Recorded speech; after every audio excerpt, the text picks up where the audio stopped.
بسم اللہ الرحمن الرحیم۔ کل بڑا اہم دن تھا جس میں ایک طرف chief justice of Pakistan election نہ کروانے کی جو سماعت تھی 14 مئی کو جو الیکشن ہونے تھے اس کی سماعت کر رہے تھے، اور کل ہی کے دن دوسری طرف سپریم کورٹ کے باہر ملک کی 11 بلکہ 13 بڑی پارٹیاں احتجاج کر رہی تھی، دھرنا دینے کا اعلان تھا۔ وہ اندر سپریم کورٹ کی ہیئرنگ چل رہی تھی اور باہر ایک دھرنا چل رہا تھا، اور ساتھ ہی پارلیمنٹ میں ایک اجلاس چل رہا تھا۔ اگر آپ کو دیکھنے کا موقع ہوا ٹی وی اسکرینیں، تو کیا شاندار اتفاق ہے کہ اندر مولانا صاحب کے بیٹے تقریر کر رہے ہیں اور باہر سپریم کورٹ کے باہر احتجاج ہو رہا ہے۔ اندر بلاول بھٹو صاحب سپیچ کر رہے ہیں اور باہر مریم نواز صاحب سپیچ کر رہی ہیں۔ اس ملک میں کچھ بھی کہنا، کچھ بھی ہونا پاسبل ہے، کیونکہ ناممکن نہیں ہے۔ پاکستان میں ایسا کچھ بھی ہونا یا پاسبل ناممکن نہیں ہے، ہر چیز پاسبل ہے۔ اگر بات کریں تو اس ملک کے لیے کوئی بھی نہیں سوچتا۔ ہمیں سب کو اس ملک کے لیے سوچنا چاہیے، کیونکہ پاکستان ہے تو ہم ان سیاستدانوں کو عقل کے ہوش کے ناخن لینے چاہیے۔ عقل کے ناخن کی ضرورت نہیں ہے، ہوش کے ناخن لینے چاہیے۔ ان سیاستدانوں کو ایک پلیٹ فارم پہ بیٹھنا چاہیے۔ کل سپریم کورٹ میں چیف جسٹس نے بھی یہی بات واضح کی ہے کہ آپ لوگ مذاکرات کا جو راستہ ہے وہ ہموار کریں، مذاکرات کی طرف جائیں۔ لیکن یہ ہے کہ اٹارنی جنرل صاحب نے کہا جی پی ٹی آئی بھاگ گئی، علی ظفر صاحب نے کہا جی میرے ساتھی جو مذاکرات میں وہ گرفتار ہے۔ ایک طرف گرفتاریوں کا دور ہے۔ اگر ہم بات کریں، آپ عمران ریاض صاحب ہو گئے اور یا مقبول جان صاحب ہو گئے، اور لیڈرشپ جو پی ٹی آئی کی مین سٹریم سیکنڈ ہینڈ کی لیڈرشپ ہوتی ہے وہ گرفتار ہے، اور بہت سے لوگوں کو گرفتاری کیا ہوا ہے۔ حکومت کس دگڑ پہ چل پڑی ہے یہ سمجھنے سے قاصر ہے۔ ہاں، جو کچھ ہوا 9 مئی والے دن، جو کچھ ہوا، جن لوگوں نے شرپسند کی ہے انہیں کارگر سزائیں ملیں، تاکہ آگے سے سبق حاصل ہو کہ پاکستان ہے تو ہم ہیں، پاکستان کے ادارے ہمارے لیے افضل ہیں، تو ان اداروں پہ اس طرح کی شرپسند نہیں ہونی چاہیے، ان کو سزائیں ملنی چاہیے۔ ان سب لوگ یہی کہتے ہیں ان لوگوں کو سزائیں ملیں۔ پرامن احتجاج کرنا سب کا حق ہے، پرامن احتجاج کرنا چاہیے، پرامن احتجاج ہونا چاہیے، لیکن ان پرامن احتجاجوں میں اس طرح کے جو لوگ مل جاتے ہیں ان کے لیے قرارداد سزائیں ہونی چاہیے۔ اب آرمی ایکٹ میں ہو، سیور ایکٹ میں طے سزائیں ملے، وہ ایک نئی ڈیبیٹ ہے۔ اس ڈیبیٹ میں ہم پڑھتے نہیں ہیں، نہ ہمیں پڑھنے کی ضرورت ہے۔ اگر دوسری طرف بات کریں، آج قومی سلامتی کمیٹی کا جو اجلاس ہے وہ بھی ہونے جا رہا ہے، دیکھتے ہیں اس میں کیا نتیجہ نکلتا ہے۔ ایک طرف خبریں یہ بھی گرم ہیں کہ پی ٹی آئی کو کالا دم قرار دیا جا سکتا ہے، جماعت کو کالا دم قرار دیا جا سکتا ہے۔ میرا خیال ہے یہ اتنا آسان کام نہیں ہے۔ پاکستان کی سب سے بڑی جماعت کو آپ کالا دم قرار نہیں دے سکتے۔ دینے کو تو پاکستان میں کچھ بھی ہے، کیونکہ اگر ایسا ہوگا تو پھر پاکستان اپنی تاریخ کو دہرائے جا، وہ تاریخ جو کٹھن ہے، مشکل ہے، جسے برداشت کرنا ناممکن ہے، اس کو پھر دہرایا جائے گا۔ وہ تاریخ سب کو پتہ ہے کون سی تاریخ کی بات کر رہا ہوں، تو ایسے میں ایسا پاسبل نہیں ہے۔ اگر ہم کل تھوڑی سی بات کریں تو مولانا فضل الرحمان صاحب آئے، مولانا فضل الرحمان صاحب نے دھرنے کے شرکا سے خطاب کیا ہے۔ مولانا فضل الرحمان نے بہت سخت زبان استعمال کی ہے۔ مولانا فضل الرحمان نے کہا ہے کہ ہم ایسے قانون کو، ایسے آئین کے بیٹھے ہوئے جو ہیں ان کو نہیں مانتے۔ مولانا صاحب نے کہا کہ یہ جو آپ آئین کی بات کر رہے ہیں، ہم لوگوں نے آئین آپ کو بنا کے دیا ہے، اور یہ جو تھوڑا گری ہے ہم اس تھوڑا گری کو نہیں مانتے، ہم اپنے تھوڑے کو مانتے ہیں۔ تو مولانا صاحب تو بہت سخت زبان استعمال کر رہے ہیں۔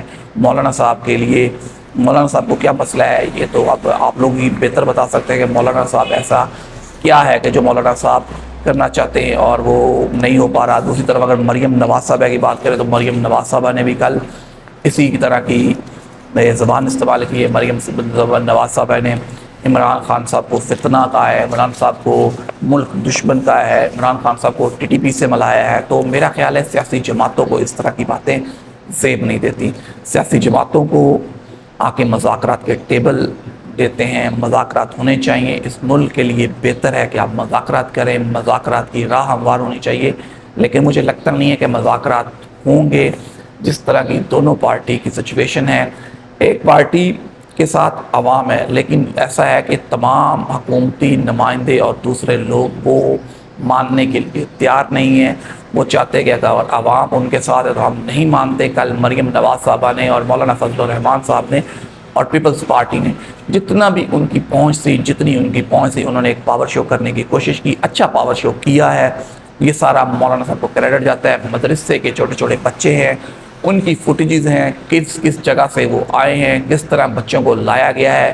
یہ احتجاج نہیں ہے, پوری دنیا اس کو دیکھ رہی ہے. احتجاج وہی ہوتا ہے جب لوگ خود اپنے گھروں سے باہر نکل کے آتے ہیں, اور ہم نے یہ دیکھا ہے کس پارٹی کے لیے لوگ, بچے, فیملیز خود نکلتی ہیں, اپنے پیسوں پہ نکلتی ہیں, اپنے خرچے پہ نکل کے آتی ہیں. یہ کون سا احتجاج ہے جہاں پہ لوگوں کو وین بھر کے لایا جاتا ہے؟ ایسی ویڈیو وائرل ہو رہی ہیں کہ جو لوگ کہہ رہے ہیں کہ ہم پیسوں پہ آئے ہیں. بچے جو ہیں مدرسوں کے چھوٹے بچے ہیں, 12 سال 14 سال 15 سال کو, جن کی ٹریننگ ہی نہیں ہے, جن کو یہ پتہ ہی نہیں ہے کہ وہ کس لیے آئے ہیں, صرف ہم چیف جسٹس کا استعفیٰ لینے آئے ہیں. ایسی باتیں زیب نہیں دیتی. مسلم لیگ نون کو تو خاص طور پہ زیب نہیں دیتی, لیکن مسلم لیگ نون اس دفعہ جس طرف چل پڑی ہے, میرا خیال ہے یہ ان کے لیے بہت آگے مشکلات ہو جائیں گی. مسلم لیگ نون ایک سیاسی جماعت ہے. ایک سیاسی جماعت کو سیاسی جماعت کے طور پہ نظر آنا چاہیے. آگے حالات مزید خراب ہوتے ہوئے نظر آ رہے ہیں, لیکن عوام کے لیے خوشخبری بھی ہے.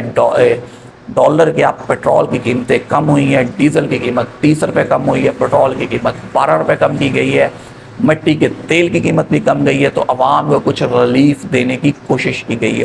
اگر ہم اسی ریلیف پہ بات کریں تو ہمیں لگتا ہے کہ حکومت اور IMF کے درمیان مذاکرات کامیاب نہیں ہوں گے, تو ہو سکتا ہے کہ اگلے مہینے یہی تیل کی قیمتیں مزید بڑھائی بھی جا سکتی ہیں.